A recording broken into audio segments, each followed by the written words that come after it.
il est important que vous commandiez des résultats. Sommes-nous ensemble? C'est un gâchis que de camper autour de quelque chose qui ne fonctionne pas. Les résultats sont importants dans toutes leurs ramifications. Je veux dire par là que vous devez libérer votre foi, libérer votre esprit, que ma vie doit être tout à fait extraordinaire cette année.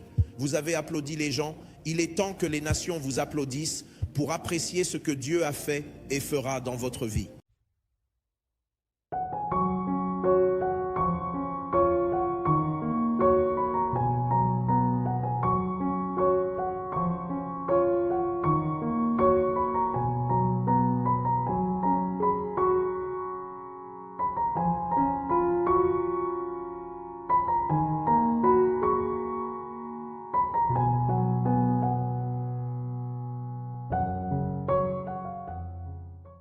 Quatre objectifs importants, c'est notre objectif et c'est mon objectif pour vous par l'Esprit de Dieu avant de discuter de la parole prophétique. Habituellement, le premier culte de l'année est consacré à rendre justice à la parole prophétique. Justice à la parole prophétique, de sorte que nous nous appuyons sur une parole dont nous avons la révélation et c'est ce que nous allons faire ce soir. Ainsi, le premier objectif que Dieu a en réserve pour nous, et cela doit devenir notre objectif pour chaque croyant qui est véritablement lié à ce ministère dans le monde entier. C'est le premier objectif, une connaissance plus profonde de Dieu et une plus grande conformité à sa nature et à son caractère. Commençons par là. Nous voulons voir cette année comme jamais auparavant des croyants qui ressemblent vraiment au Christ. Le verset 3 de Jean 10, verset 7 dit « La vie éternelle, c'est qu'ils te connaissent, toi, le seul vrai Dieu, et Jésus-Christ que tu as envoyé. » Au verset 19 de Galates 4, je crois, Paul pleurait dans son esprit sur l'église de Galates et il a dit « Mes petits enfants, que j'enfante de nouveau jusqu'à ce que le Christ soit formé en vous. » Alléluia. Nous désirons donc voir des croyants dont l'expérience est semblable à celle du Christ. Même dans un monde aussi perturbé que le nôtre, il est possible de ressembler à Christ. La Bible dit, c'est à cela que tous reconnaîtront que vous êtes mes disciples. Et elle dit, quand vous aurez de l'amour les uns pour les autres.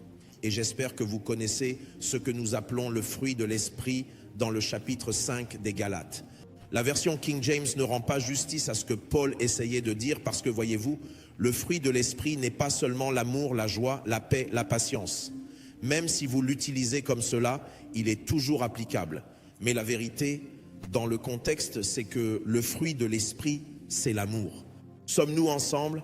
Alors tout ce que vous voyez, la joie, la paix, la patience, sont les expressions de l'amour. L'amour est donc la nature de Dieu. Et de cet amour vient l'expression de la joie, de la paix, de la patience ou de la longanimité, de la douceur, de la bonté, de la foi. Et au verset 23, il est question de douceur, de tempérance.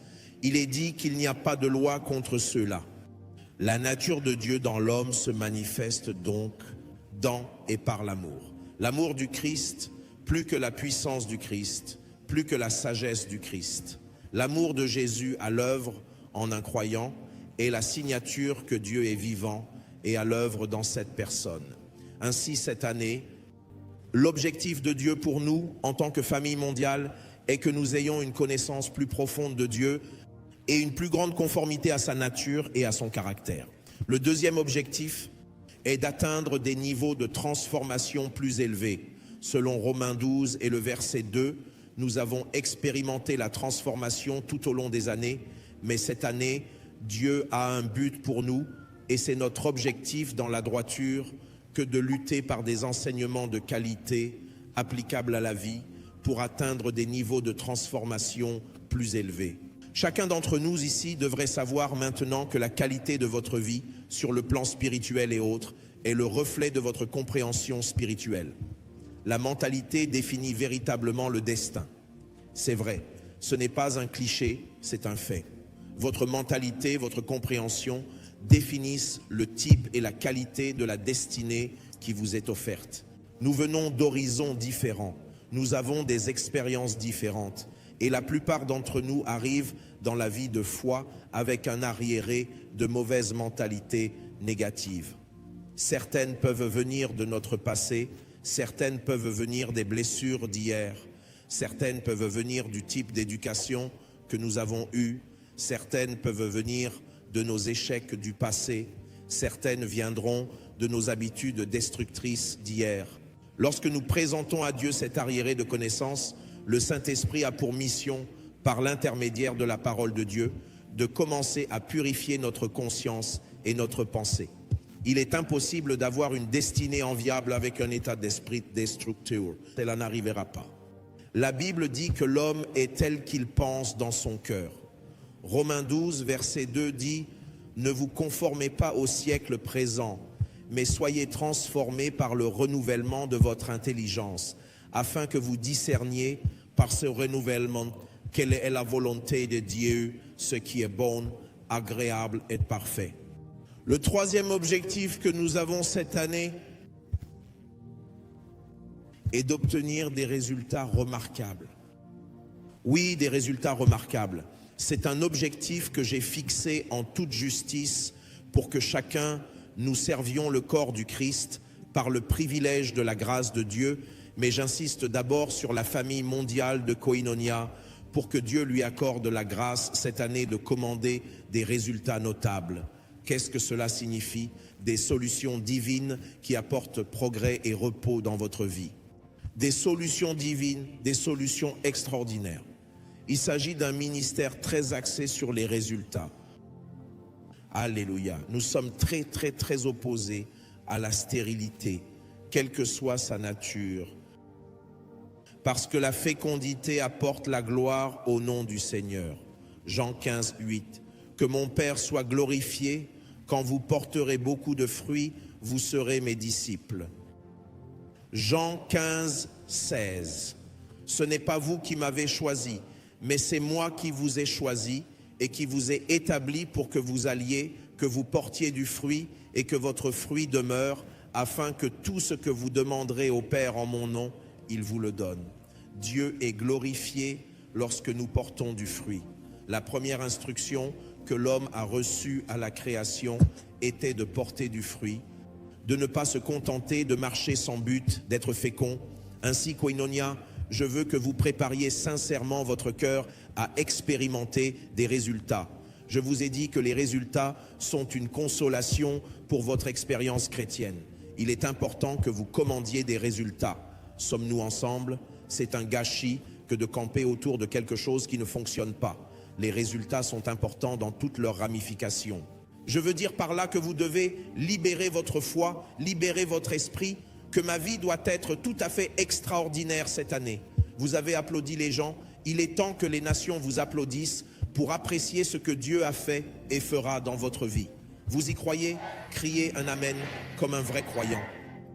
Il y a des gens qui sont assis ici tranquillement, mais au moment où Dieu commencera son travail dans votre vie, le genre de résultat que vous obtiendrez, vous serez la première personne à vous étonner de la main de Dieu. Le croyez-vous? Laissez-moi vous dire, mesdames et messieurs, que les résultats sont importants. C'est la fin de tous les arguments. Des résultats authentiques. Alléluia. La performance de la parole dans la vie d'un croyant vous encourage, elle encourage les saints. Elle attire beaucoup de gens à Jésus. Charles et Francis Hunter, de mémoire bénie, ont dit qu'un miracle authentique valait 1000 mots. C'est tout à fait vrai. Vous pouvez parler du Dieu qui guérit, vous pouvez prêcher sur le Dieu qui guérit, vous pouvez écrire des livres sur le Dieu qui guérit, mais une personne qui se lève d'un fauteuil roulant est un sermon authentique. Une personne dans la vie de qui le cancer meurt, le VIH, les fibromes, toutes les manipulations sataniques quittent cette personne et elle devient l'incarnation de cette prédication. Voilà ce que je crois. Vous êtes un homme de Dieu, laissez-moi vous encourager. S'il vous plaît, allez et passez du temps avec Dieu cette année et dites, Seigneur, ne m'envoie plus juste avec un sermon seulement. La grâce de pratiquer, il l'a fait, pas seulement d'entendre, ils ont entendu et ils ont vu. Ils ont entendu que Dieu est amour, ils ont vu qu'il est amour. Ils ont entendu que Dieu restaure, ils ont vu qu'il restaure. C'est ainsi que se déroule la marche de la foi. On entend et on voit. Puissiez-vous voir tout ce que vous entendez au nom de Jésus-Christ, et si Dieu vous parle, que votre vie commande ce résultat. Notre objectif pour cette année est donc d'obtenir des résultats notables pour tous les croyants, en particulier ceux qui sont liés à cette famille spirituelle. Pas seulement pour quelques personnes. Cela signifie qu'un jour viendra où, le dimanche, nous ne saurons plus qui choisir pour venir témoigner et qui supplier de s'asseoir jusqu'à l'année prochaine ou la semaine suivante en raison du volume des témoignages. À cette personne, on dira « Calmez-vous, nous avons tout entendu, faites le résumé » et la personne dira « Comment puis-je résumer ces longues manifestations de la fidélité de Dieu ?» Si vous voulez, croyez. Si vous ne voulez pas, ne croyez pas. Le choix vous revient cette année en fonction de votre foi. Quant à moi, je crois. Oh, je crois vraiment au nom de Jésus. Et puis, quatrièmement, une plus grande pertinence dans le royaume. Notez-le, s'il vous plaît. Qu'est-ce que cela signifie? Une participation maximale dans la conquête des âmes, une participation maximale à la maturité des saints, une participation maximale à l'éclosion de réveil à travers les nations, une participation maximale à la transformation de la société. La pertinence dans le royaume n'est pas nécessairement mesurée par la présence de choses charnelles, même si elles sont importantes.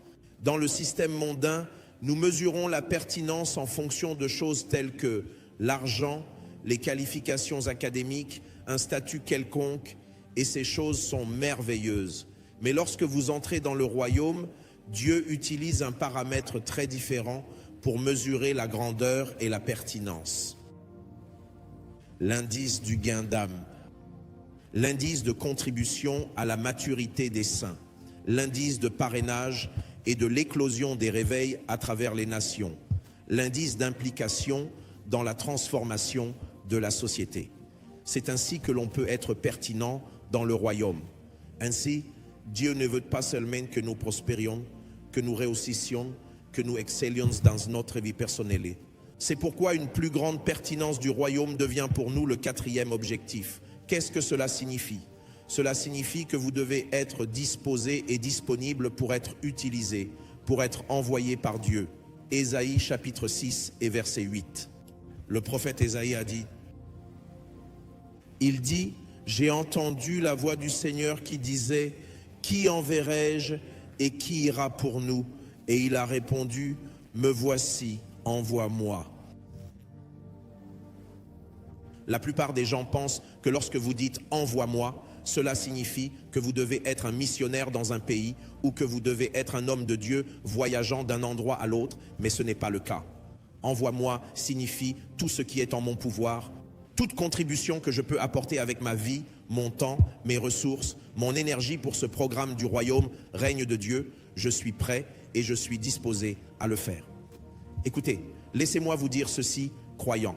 Parmi les nombreuses choses que nous devons apprendre, il y a le fait que votre vie n'est utile que dans la mesure où elle fait avancer les desseins de Dieu. L'époque où les gens passaient leur vie à essayer de gagner de l'argent, de se marier, d'avoir des enfants, de construire des maisons, d'aller à l'école est révolue. Ces choses sont merveilleuses. Il y a beaucoup de croyants qui sont totalement nonchalants en ce qui concerne le programme de Dieu. Leur but est de venir et de recevoir de Dieu. Dieu, j'ai besoin d'un mari, donne-le-moi. J'ai besoin d'une femme, donne-la-moi. J'ai besoin de ma voiture, donne-la-moi. J'ai besoin de prospérité, donne-la-moi. Ne vous méprenez pas, c'est le désir de Dieu de nous permettre d'avoir et d'expérimenter toutes ces choses. J'ai besoin d'une promotion, donne-la-moi. J'ai besoin de ceci et de cela, donne-le-moi. Et après avoir dit et fait toutes ces choses, il n'y a rien dans notre vie qui fasse avancer le programme de Dieu. Qui est sauvé grâce à ma vie? Cela ne me regarde pas. Qui est guéri grâce à ma vie? Cela ne me regarde pas. Qui parvient à la connaissance de Jésus grâce à ma vie? Cela ne me regarde pas. Quel programme est mis en œuvre parce que j'ai fait un don? Cela ne me regarde pas. Tout ce que je veux, c'est que Dieu réponde à mes besoins. C'est une expérience chrétienne très immature. Et j'ai confiance en Dieu pour qu'il nous aide à sortir de ce genre de raisonnement.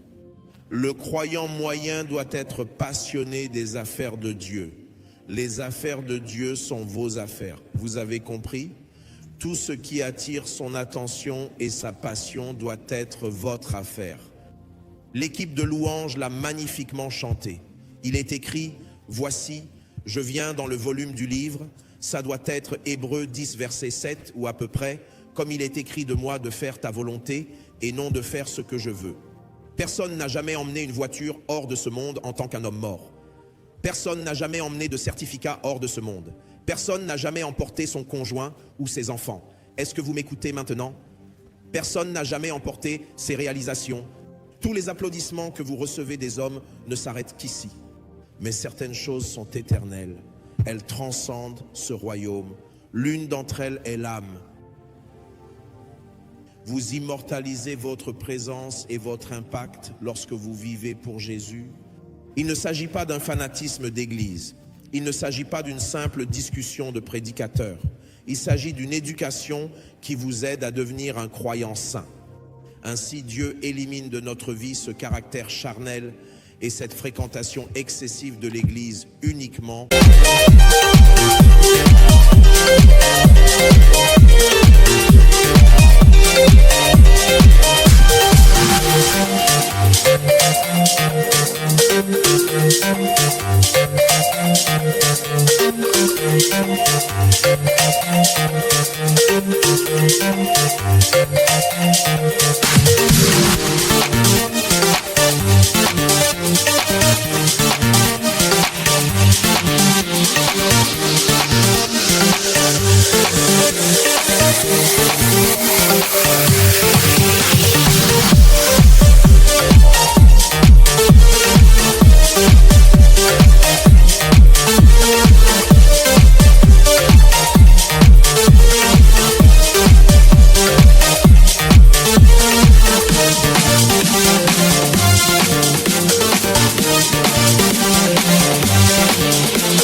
Pour recevoir des choses, l'argent, la maison, vous gagnerez plus d'argent que vous n'en avez jamais gagné dans votre vie cette année.